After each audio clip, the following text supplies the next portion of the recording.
नमस्कार, मी अमित गद्रे. तुम्ही पाहता न्यूज 18 लोकमत आणि या बुलेटिनमध्ये घेऊया बातम्यांचा वेगवान आढावा. नागपूरमध्ये सलग दुसऱ्या दिवशी पावसाने हजेरी लावली तर काही भागात गारपिटीचा तडाखा बसलेला आहे. काल सुद्धा नागपूरच्या पारडी परिसरात मोठ्या प्रमाणात गारपीट झाली होती. सोलापूर जिल्ह्याच्या तापमानात मोठी वाढ झाली आहे, त्यामुळे महिलांनी एकत्र येत पाणपोई सेवा सुरू केली. जालन्यात गोदावरी नदीतील पाणी पूर्णपणे आटलेलं असून नदीपात्र कोरडं ठाक पडलेलं आहे. जालन्यामधून वाहणाऱ्या गोदावरी नदीच्या पाण्यावरती शेकडो गावं अवलंबून आहेत. मात्र गोदावरी कोरडी ठाक पडल्यामुळे ग्रामस्थांना तीव्र पाणी टंचाईचा सामना करावा लागतो. लातूर जिल्ह्यातील 51 परीक्षा उपकेंद्रांवरती नीट परीक्षा सुरळीतपणे पार पडली. यावेळेला प्रत्येक परीक्षा केंद्रावरती पोलिसांचा तगडा बंदोबस्त तैनात होता. नांदेड जिल्ह्यातील 56 केंद्रांवर 21,000 विद्यार्थ्यांनी नीटची परीक्षा दिली. कोणताही गैरप्रकार घडू नये यासाठी कडेकोट पोलीस बंदोबस्त तैनात होता. साताऱ्याच्या महाबळेश्वरमध्ये पर्यटकांनी मोठी गर्दी केली आहे. दरम्यान पर्यटनाचं विहंगम दृश्य कॅमेऱ्यामध्ये कैद झालंय. हिंगोलीच्या सेनगाव तालुक्यातील केंद्रा खुर्द हिवरा या शिवारामध्ये वन्य प्राण्यांनी हैदोस घातलाय. या शिवारातील केळी बागेमध्ये रानडुकरांनी मोठी नासाडी केली आहे, त्यामुळे शेतकऱ्यांचं मोठं नुकसान झालंय. अहिल्यानगर जिल्ह्यातील राजूर गावात कावळीनं थैमान घातलंय. कावळीमुळे 2 मुलींनी त्यांचा जीव गमावलाय, त्यामुळे आरोग्य यंत्रणा खडबडून जागी झाली आहे. प्रत्येक रुग्णावरती शासकीय आणि खासगी रुग्णालयात उपचार सुरू आहेत. नागपूर पालिकेच्या 10 झोनच्या माध्यमातून कर भरणामधून पालिकेला उत्पन्न मिळतं, मात्र पालिकेचा पाणीपट्टीवरील खर्च उत्पन्नापेक्षा जास्त आहे. पालिकेची थकबाकी शेकडो कोटींच्या घरात गेली. नांदेड शहरात आणि ग्रामीण भागात सुद्धा नागरिकांना अघोषित भारनियमनाचा सामना करावा लागतो. रोज 2-2 तास वीज गुल असल्यामुळे नागरिक उन्हाने हैराण झाले. जळगाव जिल्ह्यामध्ये केळी कापणीला सुरुवात झालेली आहे, मात्र केळीला चांगला दर मिळत नसल्यामुळे केळी उत्पादक शेतकऱ्यांनी नाराजी व्यक्त केली आहे. तात्काळ दरवाढ करण्याची मागणी नागरिकांनी केली. 4 मे रोजी जागतिक अग्निशामक दिवस सर्वत्र साजरा करण्यात आलेला. यावेळेला जीवाची बाजी लावून नागरिकांचं संरक्षण करणाऱ्या कर्मचाऱ्यांचा चोपडा नगर परिषदेत सत्कार केला. नंदुरबारच्या ग्रामीण भागातील डोंगर दऱ्यांमध्ये रस्त्या अभावामुळे पाणी टंचाईची समस्या उद्भवली आहे. अनेक वर्ष या ठिकाणी टँकरने पाणी पुरवठा होत नव्हता. महिलांना जीवघेणा प्रवास करावा लागतोय आणि ही बातमी न्यूज 18 लोकमतने दाखवताच प्रशासनाने दखल घेत जिथपर्यंत पोहोचता येईल तिथपर्यंत टँकरने पाणी पुरवठा सुरू केला आहे. गडचिरोलीमध्ये 4 कोटींच्या धान खरेदी घोटाळ्याच्या प्रकरणानंतर लाखो रुपयांचा धान भरडाई गैरव्यवहार झाल्याचं उघड झालेलं आहे. या प्रकरणामध्ये सरकारची फसवणूक करणाऱ्या 4 बड्या राईस मिल धारकांवरती गुन्हा दाखल केला आहे. उन्हाळ्यात पाण्यासाठी पक्ष्यांची होणारी वणवण लक्षात घेत नंदुरबारमधील विद्यार्थ्यांनी टाकाऊ प्लास्टिक बॉटल्सच्या मदतीने पक्ष्यांना पाणी आणि अन्नासाठीचं उपकरण तयार केलंय. यातून पक्ष्यांना अन्न पाण्यासाठी मदत होणार आहे. नंदुरबारच्या तळोद्यामध्ये कालिना मातेच्या यात्रेचं आयोजन करण्यात आलेलं आहे. यावेळेला भरणाऱ्या बैल बाजारात 3 दिवसात 80 लाखांपेक्षा अधिकची उलाढाल झाली. कुडाळमधील युवा चित्रकाराने आपल्या कलेतून निर्जीव दगडांना सुद्धा जिवंत केलेला आहे. दगडांमध्ये त्याने प्राण्यांचे आकार शोधत हुबेहूब चित्र रेखाटली. केंद्र सरकारने कांद्यांवरील निर्यात शुल्क रद्द केल्यानंतर देखील कांद्यांच्या भावामध्ये सुरू असलेली घसरण थांबत नाहीये. येवला बाजार समितीमध्ये कांद्याला प्रति क्विंटल 150 रुपयांचा भाव मिळतो, त्यामुळे हताश झालेल्या शेतकऱ्यांनी कांदा न विकता शेळ्यांना खायला घालून संताप व्यक्त केला आहे. कराड तालुक्यातील साकुर्डी ग्रामपंचायतीने 3 महिन्यांपूर्वी डॉल्बी बंदीचा निर्णय ग्रामसभेत एकमताने घेतलेला होता, मात्र त्यानंतर वादावादी झाल्यामुळे पुन्हा एकदा ग्रामपंचायतीने डॉल्बी बंदीचा निर्णय मागे घेतला आहे.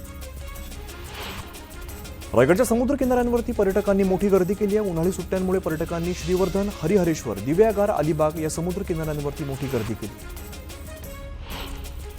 पंढरपुरातील कॉरिडॉरच्या सर्वेक्षणाचं काम 3 आठवड्यामध्ये पूर्ण केलं जाणार आहे. यावेळेला संभाव्य बाधित नागरिकांनी सविस्तर माहिती देण्याचे आदेश जिल्हाधिकाऱ्यांनी दिले.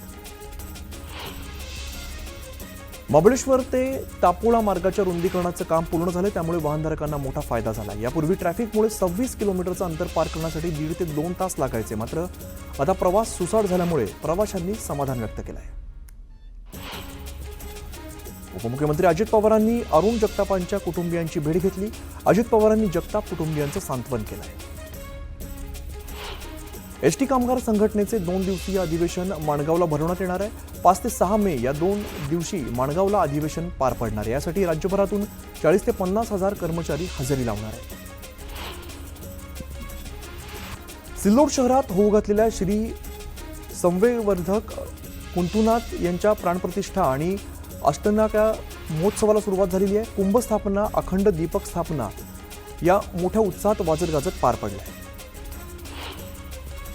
अनुसूचित जातीच्या आरक्षणाचं वर्गीकरण करण्याच्या मागणीसाठी सकल मातंग समाजाच्या वतीने येत्या 20 तारखेला मुंबईमध्ये जनाक्रोश महाआंदोलन केलं जाणार आहे. याच्या तयारीसाठी नांदेडचे पहिली राज्यस्तरीय जनजागरण परिषद पार पडली. बीडच्या केज तालुक्यातील शिरूर घाटामध्ये वर्षभरात 7 ते 8 लोकांचा दारूच्या व्यसनामुळे मृत्यू झालेला आहे. त्यामुळे गावातील तरुणांनी एकत्र येत ग्रामसभेत 100% दारूबंदी संदर्भात ठराव मंजूर केला आहे. या ठरावावरती कार्यवाही न झाल्यास तरुणांनी आणि महिलांनी उपोषणाचा इशारा दिला आहे. मंचरच्या डिंभे डाव्या कालव्यात असणाऱ्या शाखा कालव्याचं लॉक तोडण्याचा प्रयत्न आंदोलक शेतकऱ्यांनी केलाय. पाणी सोडण्याच्या लेखी आश्वासनानंतर आंदोलकांनी माघार घेतली. सोलापूरच्या ग्रामदैवत श्री मल्लिकार्जुन यात्रेनिमित्ताने हजारो भाविकांच्या उपस्थितीत अग्निप्रवेश सोहळा संपन्न झाला. यावेळेला पारंपरिक वाद्यांच्या गजरात गावामध्ये मिरवणूक काढण्यात आली. वेंगुर्ल्याचं ग्रामदैवत श्रीदेवी सातेरी मंदिरात हापूस आंब्याची सजावट करण्यात आली. मंदिराला आंब्यासह सुमारे 1,500 फळं वापरण्यात आली आहेत. ही फळांची सजावट पूजा भाविकांसाठी आकर्षण ठरते. जळगावच्या पारोळ तालुक्यातील देवगाव इथे नाल्यातील महादेवाच्या प्राचीन मंदिरात महादेवाची यात्रा भरवण्यात आली आहे. यासाठी भव्य कुस्त्यांच्या दंगलीचं आयोजन करण्यात आलं आहे. यावेळेला महिलांनी, पैलवानांनी दंगलीचा आखाडा गाजवला. छत्रपती संभाजीनगरात LLB सह अन्य शाखांच्या प्रवेशपूर्व परीक्षेदरम्यान विविध महाविद्यालयांमध्ये चोरीच्या घटना घडलेल्या आहेत. परीक्षार्थींनी परीक्षा केंद्राबाहेर ठेवलेल्या साहित्याची चोरी करण्यात आली आहे. मोबाईल सिम कार्डद्वारे बँक अकाउंटमधील पैसे लंपास केल्याचा प्रकार घडला. अशा 15 घटना उघडकीस आल्या.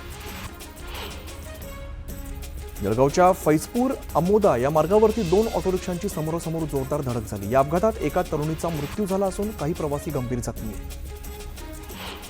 पालघर जिल्ह्यातील विक्रमगड वेहेलपाडा रस्त्यावरील कार आणि दुचाकीची समोरासमोर धडक झाली. या अपघातामध्ये एकाचा जागीच मृत्यू झाला असून एक जण गंभीर जखमी आहे. नांदेडमध्ये तापमान 43 अंशांवरती पोहोचले. नांदेडच्या देगलूरमध्ये वाढत्या उन्हामुळे विद्युत डीपीने पेट घेतलेला आहे. विद्युत डीपी जळल्यामुळे देगलूरच्या बसवेश्वर चौक परिसरात विद्युत पुरवठा खंडित झाला. यावल तालुक्यातील आमोदा गावाजवळ एका रिक्षाचा भीषण अपघात झाला. या अपघातामध्ये एकाचा मृत्यू तर 5 जण गंभीर जखमी झाले. नागपूरच्या काटोल रोडवर ट्रक आणि मिनी टेम्पोची समोरासमोर धडक झाल्यामुळे भीषण अपघात झाला. या अपघातात 2 जण गंभीर जखमी झाले. चंद्रपूरच्या चिमूरमध्ये स्थानिक गुन्हे शाखेच्या पथकाने 350 पेटी बनावट दारू जप्त केलेली आहे. या कारवाईमध्ये 1,09,00,000चा मुद्देमाल जप्त केला आहे.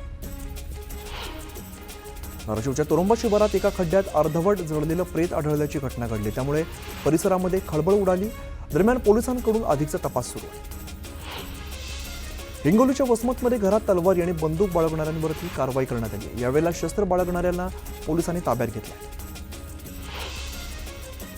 बुलढाण्याच्या घाटपुरी पिंपळगाव राजा मार्गावरती टिप्पर खाली येऊन दुचाकी स्वाराचा मृत्यू झालाय. तांदूळवाडी फाट्याजवळ झालेल्या अपघातात एकाचा बळी गेलाय. जळगावातील कालिका माता मंदिर परिसरात एका हॉटेलजवळ तरुणाची निर्घृण हत्या झाली. तरुणाच्या पत्नीच्या नातेवाईकांनी हत्या केल्याची माहिती समोर येते. पत्नीच्या अनैतिक संबंधातून हत्या झाल्याचा आरोप तरुणाच्या आईनं केलाय. परभणीतील युवकाने नांदापूर या गावात येत आत्महत्या केली. पाण्याच्या टाकीला गळफास घेत आपलं जीवन संपवलंय. आत्महत्येचं कारण मात्र अद्याप अस्पष्ट आहे. बीडच्या खानापूरमध्ये एका निर्दयी बापाने पोटच्या मुलाची हत्या केलेली आहे. मद्यप्राशन करून त्रास देत असल्याच्या वादातून ही घटना घडली. जळगावच्या पाळधीतील मंदिराच्या दानपेटीतून 72,000ची चोरी करण्यात आली. चोरट्यांनी सिद्धी गणपती मंदिराची दानपेटी फोडली. संपूर्ण घटना सीसीटीव्हीमध्ये कैद झाली. खेड तालुक्यातील दोंदे इकडे पायी चाललेल्या प्रवाशाला भरधाव वेगाने जाणाऱ्या दुचाकीने जोरदार धडक दिली. यामध्ये प्रवाशाच्या मेंदूला मार लागल्यामुळे त्याची प्रकृती सध्या गंभीर आहे. गोंदिया जिल्ह्याला वादळी वाऱ्याचा तडाखा बसलाय. आंब्यांच्या बागांसह धान पिकाला मोठा फटका बसलाय. अनेक घरातील छतं उडून गेलेली आहेत तर विद्युत खांब पडल्यामुळे एका बैलाचा मृत्यू झालाय. जळगावमध्ये ट्रकने दुचाकीला धडक दिल्यामुळे अपघात झाला. या अपघातात 4 जण जखमी झाले. जखमींवरती रुग्णालयात उपचार सुरू. बीड जिल्ह्यात 115 दिवसात 90 शेतकऱ्यांच्या आत्महत्या झाल्याची माहिती समोर आली आहे. विविध संकटासह कर्जबाजारीपणामुळे या आत्महत्या झाल्याची माहिती आहे. नंदुरबारच्या नवापूर कृषी उत्पन्न बाजार समितीच्या आवारामध्ये असलेल्या स्वच्छतागृहात अचानक आग लागली. ते जळून पूर्णपणे खाक झालंय. बाजार समितीतील प्लॅस्टिक कोटेड असल्यामुळे फायबर स्वच्छतागृहाचं मागील 3 वर्षांपासून विनावापरानेच पडून असल्याचं समोर आलंय. एमडी ड्रग्सची खरेदी विक्री करणाऱ्या 3 ड्रग्स तस्करांना नागपुरातील मानकापूर पोलिसांनी अटक केली. त्यांच्याकडून 20 ग्रॅम एमडी ड्रग्स, रोख रक्कम आणि दुचाकी असा एकूण 4,21,000चा मुद्देमाल जप्त केला. येवला पोलिसांना मिळालेल्या माहितीनुसार त्यांनी कारवाई करत पिंजरा गल्लीतील भागात एका घरातून 4 तलवारी जप्त केल्या. या प्रकरणी पोलिसांनी एका तरुणाला अटक केली. बीडमध्ये वाळू माफियांना मदत करणाऱ्या पोलिसाला सहआरोपी करत अटक करण्यात आलेली आहे. रामप्रसाद शिवनाथ कडुळे असं पोलीस कर्मचाऱ्याचं नाव आहे. जळगावच्या महामार्गावर पाईपने भरलेला ट्रक उलटल्याची घटना घडली. या घटनेमध्ये ट्रकमधील हजारो रुपयांचा पाईपचा माल रस्त्यावरती पडल्यामुळे मोठं नुकसान झालंय. मुंबईच्या जेएनपीटी परिसरात वाहनं भाड्याने लावण्याच्या आमिषातून तब्बल 1,375 नागरिकांची 20 कोटींची फसवणूक करण्यात आली. यावेळेला पोलिसांनी कारवाई करत 25 कोटींची 246 वाहनं जप्त केली. छत्रपती संभाजीनगरमध्ये समृद्धी महामार्गावरती डॉक्टर दाम्पत्याची गाडी अडवून दरोडेखोरांनी 18 तोळे सोन्याचे दागिने लुटलेले आहेत. दरोडेखोरांविरोधात गुन्हा दाखल करण्यात आला आहे. कल्याणमधील धक्कादायक घटना समोर आली आहे. 35 वर्षीय महिलेने एका इमारतीच्या 17व्या मजल्यावरून उडी मारत आत्महत्या केली आहे. ही महिला त्या इमारतीमध्ये राहत नसल्याची माहिती समोर आली. योगसाधक शिवानंद बाबा यांचं निधन झालंय. वाराणसीमध्ये 128व्या वर्षी त्यांनी अखेरचा श्वास घेतलाय. बाबा शिवानंद यांनी आपलं संपूर्ण जीवन योग साधनेसाठी समर्पित केलंय. 12वी परीक्षेचा निकाल उद्या जाहीर होणार आहे. माध्यमिक आणि उच्च माध्यमिक शिक्षण मंडळाने ही माहिती दिली आहे. उद्या दुपारी 1 वाजता ऑनलाईन पद्धतीने हा निकाल पाहता येणार आहे. शिर्डीच्या साईबाबा संस्थानला धमकीचा मेल आल्यानंतर आता साई मंदिरात सुरक्षेची विशेष काळजी घेतली जाते. शिर्डीत दर्शनासाठी जाणाऱ्या भक्तांची तपासणी करूनच त्यांना प्रवेश दिला जातो. अमूल पाठोपाठ आता गोकुळ दूध दरात सुद्धा वाढ करण्यात आलेली आहे. प्रति लिटर 2 रुपयांची वाढ करण्यात आली आहे. गोकुळ ब्रँडचा सर्व पॉलिथिन पॅकिंगमधील फुल क्रीम आणि गाय दुधाच्या दरामध्ये वाढ करण्यात आली. शैक्षणिक वर्ष 2025-26 सुरू होताच शालेय साहित्य महागलंय. त्यामुळे यंदा खिसा चांगलाच रिकामा होणार आहे. नवीन शैक्षणिक वर्षासाठी वह्या, पुस्तकं, दप्तर, गणवेश आणि बूट खरेदीला सुरुवात झाली. वर्ध्यात विक्री होणाऱ्या कोणत्याही पॅकबंद वस्तूवरती MRP लिहिलेली असते आणि त्या किमतीपेक्षा अधिकचे पैसे आकारणे नियमबाह्य आणि बेकायदेशीर आहे. कूलिंग, लोकेशन सर्व्हिस अशा कोणत्याही कारणांचा समावेश करून ग्राहकांकडून अतिरिक्त पैसे आकारले जाऊ शकत नाहीत. मात्र जर कोणी पैसे आकारलेच तर आता तक्रार करता येणार आहे.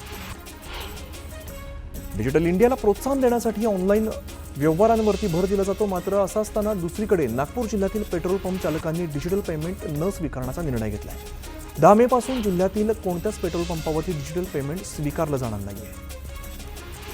मध्य रेल्वेवरील मोटरमनने आजपासून पुकारलेलं ओव्हरटाईम बंद आंदोलन मागे घेण्यात आलेलं आहे. त्यामुळे मुंबईकरांना मोठा दिलासा मिळाला आहे.